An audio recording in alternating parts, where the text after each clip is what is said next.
দেওয়া না, জবাব দিতে কথা বলতে হয়। আমাদের পূর্ববর্তী একটা বক্তব্য যে প্রার্থী যদি আসে আগামীতে আপনারা বলবেন যে আপনারা মাদকের বিরুদ্ধে কতটুকু কাজ করবেন। এখন বিগত সরকার বিগত যে নির্বাচনগুলো হয়েছে ইউনিয়ন চেয়ারম্যান নৌকা নিয়ে আসছে হে উপজেলা থেকে ঘোষণা মানে ভোটের আশা করতে হয়, এটা আপনারা জানেন।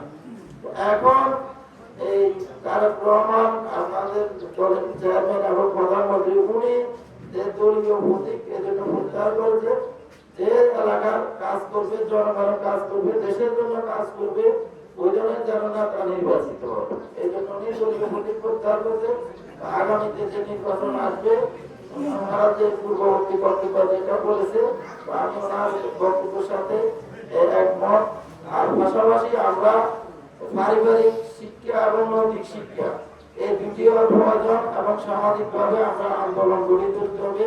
মাদক এবং জুয়া এবং সকল ধরনের সামাজিক যে অবক্ষয়গুলো হয় এগুলোর বিরুদ্ধে এবং এই একটি মহাতি এই অনুষ্ঠান করার জন্য সমাজ কল্যাণ পরিষদের সকল নেতৃবৃন্দকে আমি আমার ব্যক্তিগত পক্ষে আবারও ধন্যবাদ জানাই এবং পাশাপাশি ধন্যবাদ জানাই আজকে অনুষ্ঠানের বিশেষ অতিথি জনাব আলী আক্তার সাহেব এবং ডক্টর মোহাম্মদ সাইফুল ইসলাম।